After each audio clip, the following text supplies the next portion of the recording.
முன்னாள் ஜனாதிபதி மஹிந்த ராஜபக்ஷவின் விஜயராம வீட்டுக்கு நேற்றைய தினம் பல சிங்கள அரசியல்வாதிகள் உள்ளிட்ட குழுவினர் விஜயம் மேற்கொண்டுள்ளனர். மீண்டும் ராஜபக்ஷர்களின் பிம்பத்தை கட்டியெழுப்ப திஸ்ஸ, குட்டியாராச்சி உள்ளிட்ட தரப்பினர் குறித்த விஜயத்தில் கலந்து கொண்டிருந்ததாக தெரிவிக்கப்படுகிறது. அனுராதபுரத்தில் இருந்து 2-3 பேருந்துகளில் முன்னாள் ஜனாதிபதியை பார்ப்பதற்காக பரிசு பொருள்கள் மற்றும் உணவு பண்டங்களுடன் பலர் வருகை தந்துள்ளனர். இதே நேரம் முன்னாள் ஜனாதிபதி மஹிந்த ராஜபக்ஷவுக்கு வீடு ஒன்றை வழங்குவதற்கு மகாநாயக்க தேரர்கள் முயற்சிப்பதாக பாராளுமன்ற உறுப்பினர் நாமல் ராஜபக்ஷ தெரிவித்துள்ளார். மஹிந்த ராஜபக்ஷவின் வரப்பிரசாத இழப்பால் அவருக்கான உத்தியோகபூர்வ வீடு இல்லாமல் போனமையினால் அவருக்கு வீடு ஒன்றை வழங்குவதற்கு தலையிடுவதாக மகாநாயக்க தேரர்கள் சிலர் தன்னிடம் தெரிவித்துள்ளதாக நாமல் குறிப்பிட்டுள்ளார். மஹிந்தவின் சலுகைகள் குறைக்கப்பட்டதற்கு எதிராக தற்போது சில பிக்குகளால் ஒரு போராட்டம் கட்டமைக்கப்படுகிறது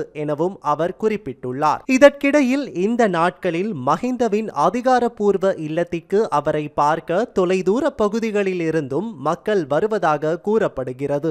தேசிய மக்கள் சக்தி அரசாங்கம் சமீபத்தில் முன்னாள் ஜனாதிபதிகள் மற்றும் முன்னாள் முதல் பெண்மணிகளின் சலுகைகளை, வீடுகள் உட்பட அவற்றை ரத்து செய்வதற்கான சட்ட மூலத்தில் கவனம் செலுத்தியுள்ளமை குறிப்பிடத்தக்கது.